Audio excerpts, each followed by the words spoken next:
In the vast area of the Middle East, the Holy Land is only one small sliver. The population of Palestinians and Israelis number fewer than 10 million out of a Middle Eastern population of more than 200 million. And yet, the unresolved quarrel between the Palestinians and the Israelis, the seemingly endless bloody struggle over control of the land, this has created a situation that disturbs not only the peace of the region, but threatens the peace of the whole world.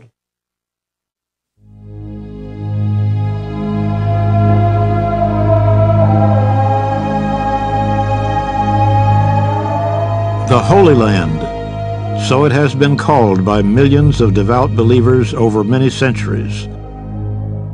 A land sacred to Jews, Christians, and Muslims, often also the scene of unspeakable violence. After the collapse of the Camp David talks in the summer of 2000 and the outbreak of the Second Intifada, the two sides resorted to the most horrible violence against one another. Each with stubborn self-righteousness blamed the other of indiscriminately killing hundreds of innocent civilians, many women and children. On that harsh judgment of each other, both were correct. For 4 years after 2000, Israel was traumatized by suicide bombings, buses, restaurants, crowded shopping streets. Around 1,000 Israelis killed, including many children. Israeli retaliation has always been swift and overpowering. In the same period, almost 4,000 Palestinians and their children lost their lives through Israeli military action.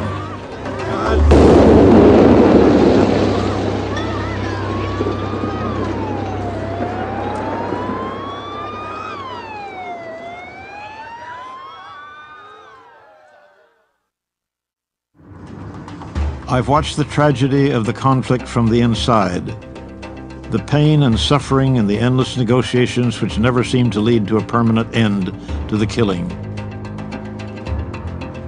For 4 years as rector of the Tantur Ecumenical Institute between Jerusalem and Bethlehem, I helped bring together Christian, Jewish, and Muslim scholars and religious leaders for study and dialogue, and sometimes high-level, unpublicized exchanges on crucial issues. The basic quarrel, of course, is over the land. Under the Armistice Agreement of 1949, Israel held roughly 3/4 of historic Palestine. The Arabs held an area west of the River Jordan, plus the Gaza Strip. The boundary became known as the Green Line. Even Jerusalem was split in two. 18 years later, after the War of 1967, Israel established military occupation of the West Bank and Gaza.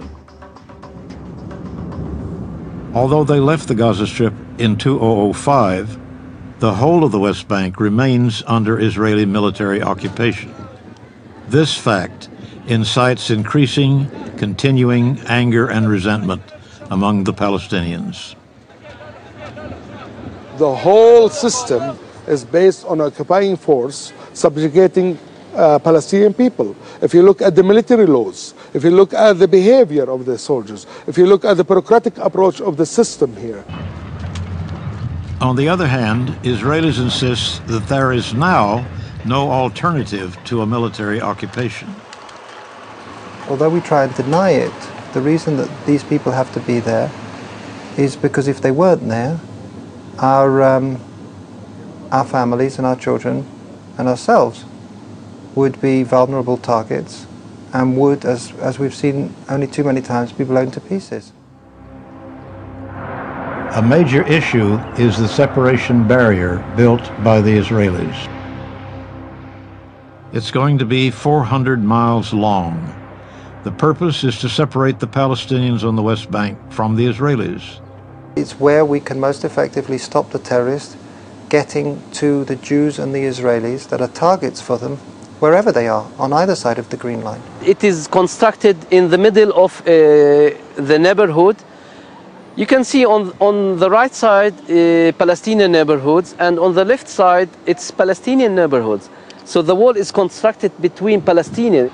32,000 Palestinians will be on the other side of the wall, and here on this side about 230,000 Palestinians will be cut off from their relatives, from their families, from the market on the other side. I went to visit Colonel Ben Z Gruber, an Israeli army reservist, commander of a brigade of 4,000 men. What is his opinion of the wall? Separation wall is a very bad solution, really. If you see the way that it goes, you know, in every kilometer it goes something around 10 kilometers like this. It's, you know, not logical. You can't even think about an really army that, you know, can defend stuff like this. And I don't think that this is the solution.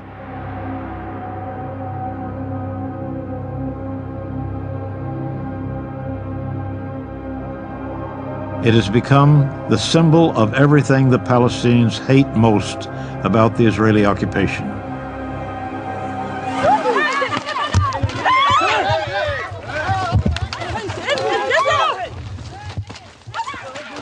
For many villagers and farmers, the wall threatens their livelihood, and they try to stop it however they can. Most of the West Bank is rural, and life for village people is precarious. Alongside the wall, the checkpoints represent the worst evils of the occupation. The experience of passing through these checkpoints is for most Palestinians an inescapable daily humiliation. Dr. Jad Isaac, a leading Palestinian environmentalist, heads a research institute in Bethlehem.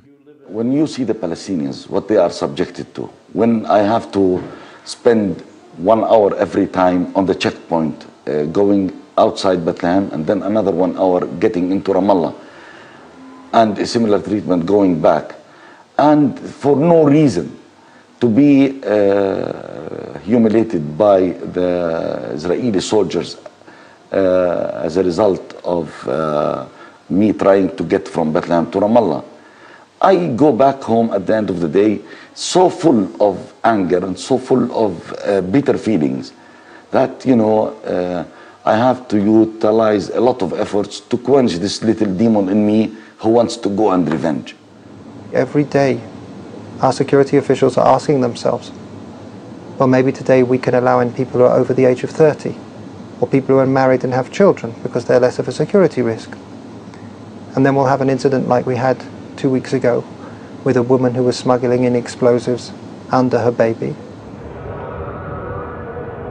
East Jerusalem is home to more than 200,000 Palestinians, some of whose families have lived there for hundreds of years.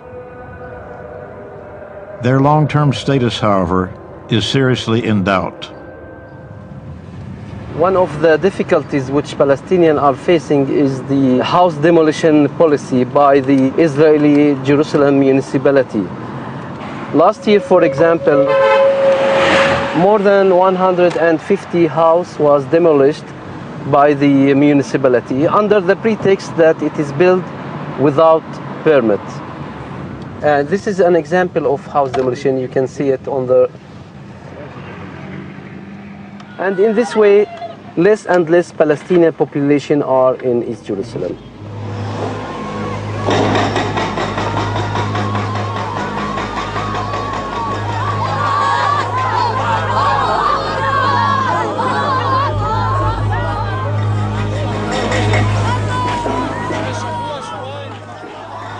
Ever since their extraordinary victory in the Six-Day War of 1967, the Israelis have been building Israeli Jewish settlements scattered throughout the occupied Palestinian Arab territories. Towns, small outposts, some becoming real cities. For many of the settlers, the very act of living on this land is an assertion of a God-given right. Kiryat Arba is close to the biblical town of Hebron, the home of Abraham. Gary Cooperberg was one of the original settlers.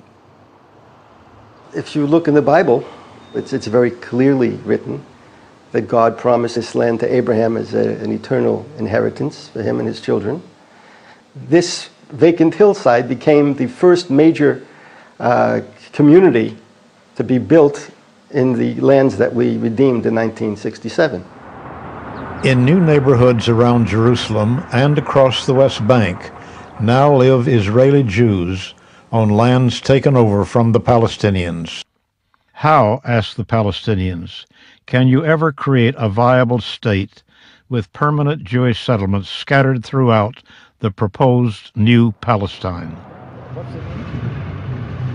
Many Palestinians have emigrated over the past 50 years to various foreign countries. Moreover, several hundred thousands of refugees still live in camps in Jordan, in Syria, in Lebanon, here in the West Bank, as well as in Gaza. They have no land of their own and no right of return to their original villages and towns. The El Arub camp is on the road between Bethlehem and Hebron. It was established after the 48-49 war, and many Palestinians, now middle-aged, were born here and have known no other home. People is very poor in our camp here, and we have many social problems happened between the couple at home. Because he did not Poverty, unemployment, and above all, resentment at the occupation has encouraged violence.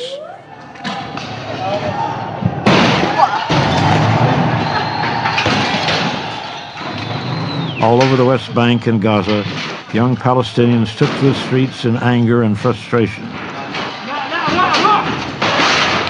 The Israeli army was not slow to retaliate.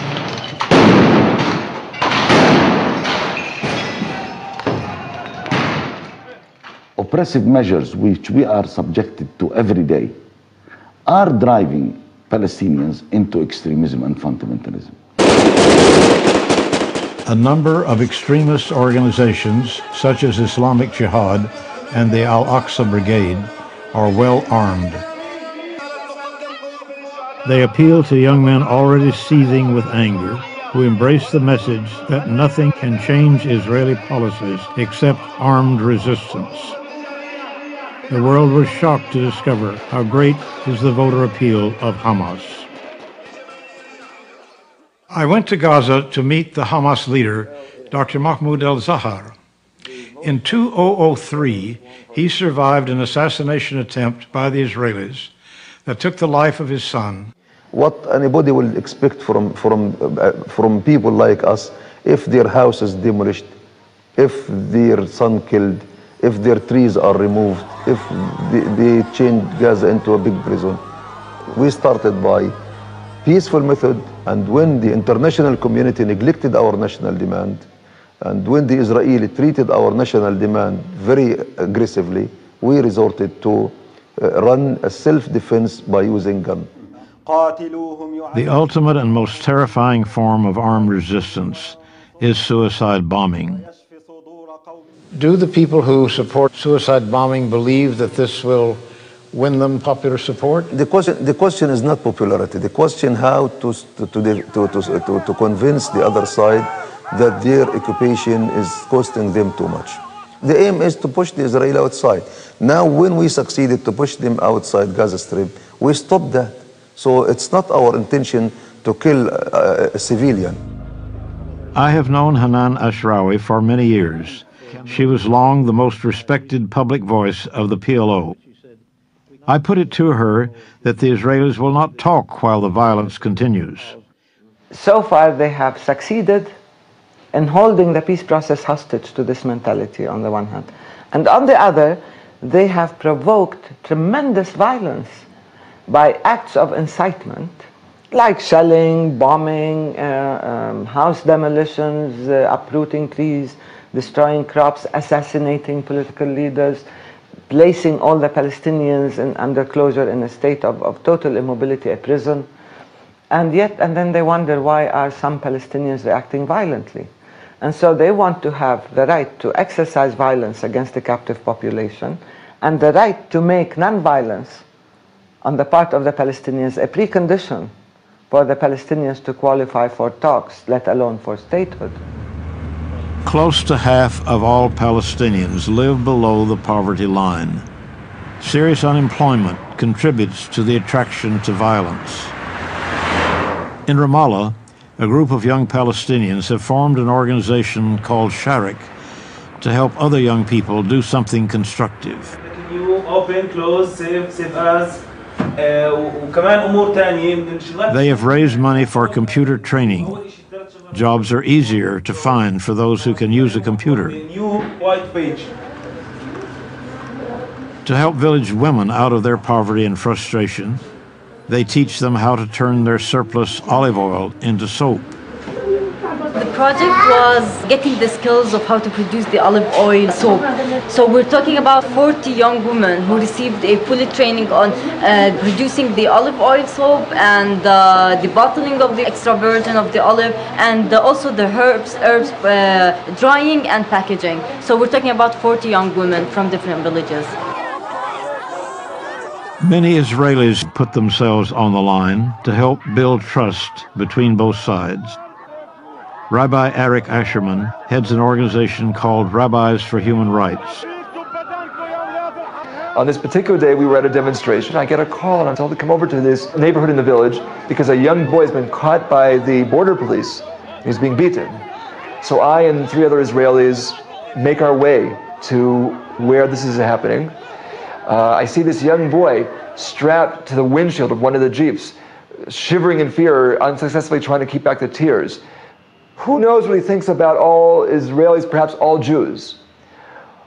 But when he gave an affidavit to our fellow human rights organization, B'Tselem, after describing all the terrible things that happened to him, he concluded by saying, and then a tall Jewish man in a kippah came to my rescue and told me not to be afraid. What I do involves risk. Like that day, I've been many times beaten up by Israeli soldiers, the security forces. I've been attacked by settlers, and I've had my car stoned by Palestinians. But I will go through all that again and again and again for the young boy who will say, and then a tall Jewish man in a kippah came to my rescue and told me not to be afraid. Jonathan Khatam is an old friend, a Palestinian lawyer who devotes much of his time to human rights issues. Everybody knows what it would take to achieve a permanent and lasting peace here. Both sides would accept. That addresses the basic interests of both sides. And it's a two-state solution. It's withdrawal to the 67 borders. It's dismantlement of the settlements. It's some kind of shared status for a united Jerusalem. The capital of both. Capital for both parties.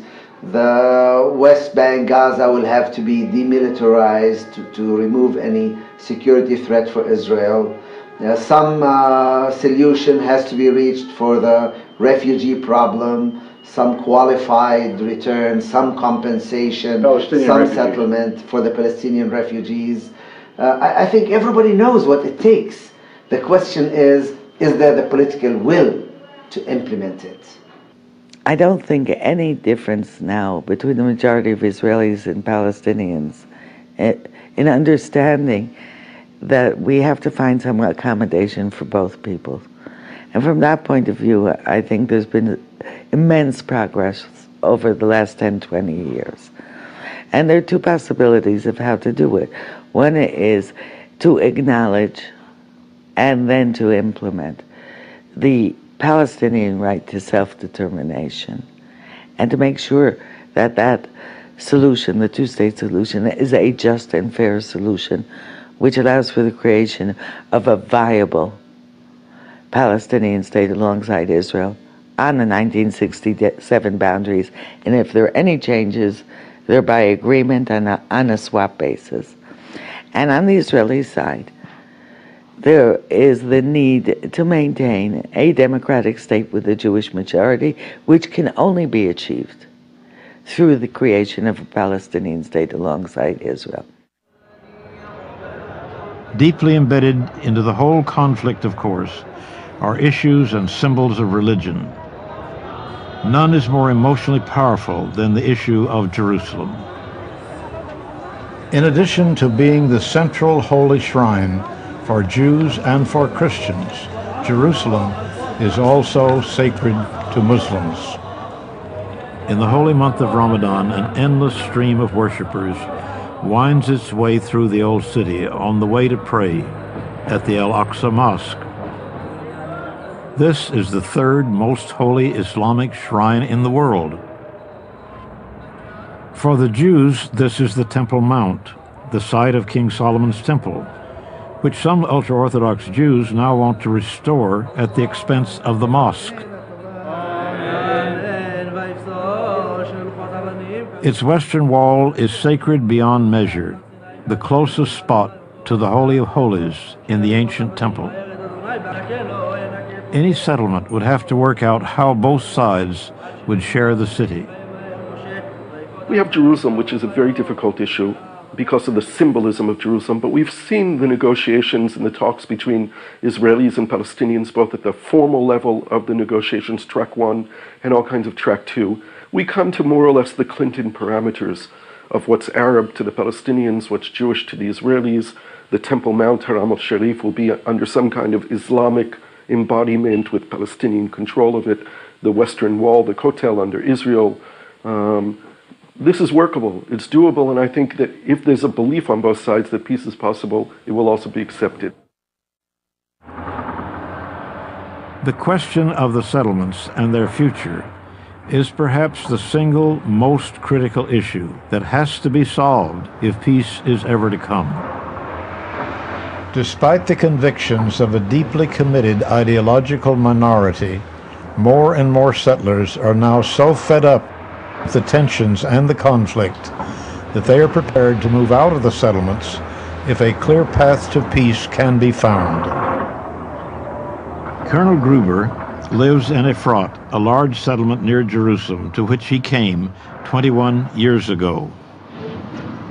I will tell you what I think. I think that, and I told it a lot, that I agree to give my property, I agree to give my house back, if I believe that it will be peace.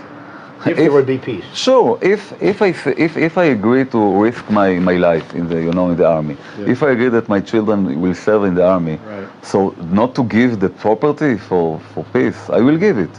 The question, if you believe that it will be peace, so I don't believe that soul is holy, I don't believe that rocks is holy, and I don't believe the house is holy. My soul is holy, the soul of my children is holy, not the house. So for me, if I will understand that, okay, that's the way that we have to give, I will give it back. With no any hesitate. We have to find a solution, and I believe that most of the population in Israel, most I mean more than 70%, understand that we have to compromise.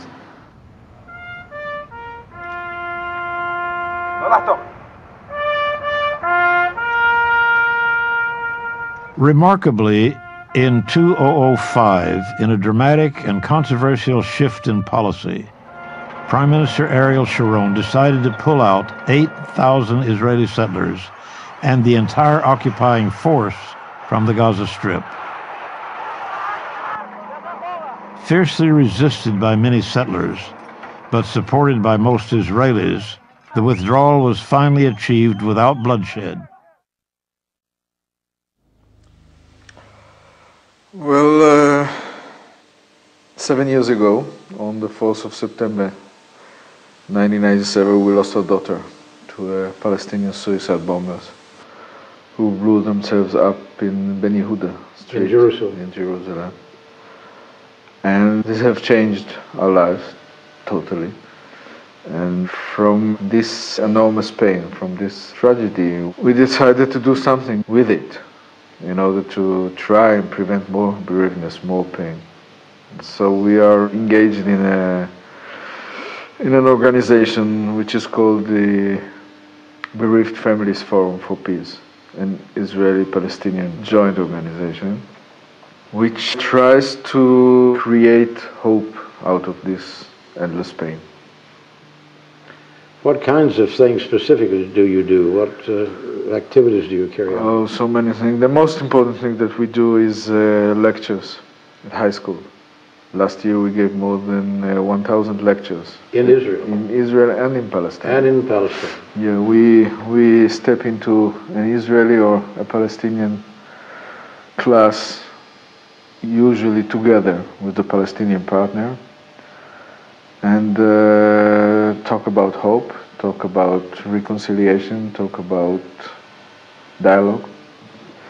The fact that we are bereaved opens the door, opens the heart, because in the Israeli society and in the Palestinian society, bereaved families are respected tremendously.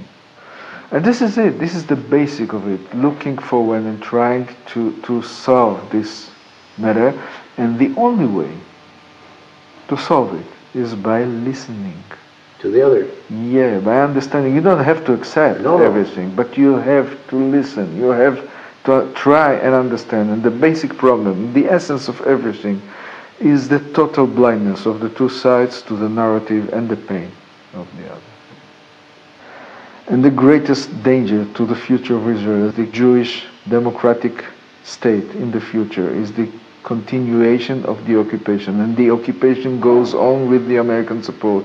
And the minute the Americans will understand it, which the Europeans seem to be understanding it for the last years, then what is necessary will be done. And what is necessary is that the Americans will initiate a peace process which will be just. I'm talking as the son of a Holocaust survivor. My father is an Auschwitz graduate. And 60 years ago, well, they took my grandparents to the ovens in Europe. The free and civilized world stood aside and never lifted a finger.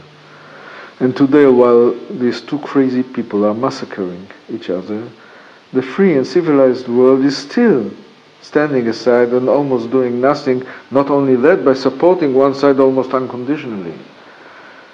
And what I am begging from people when I end any lecture of mine is not to stand aside, is to show some feeling, some understanding, and try to solve this horrible conflict before it will finish us all. The most insistent challenge to all of us is not to stand aside. Since the United States is the only country that clearly has decisive influence with both sides, we have the obligation to provide imaginative diplomacy backed by our wealth and power. The President, the Secretary of State, and the Congress should hear from the American people that we support full, unflagging, determined work to make a negotiated peace happen.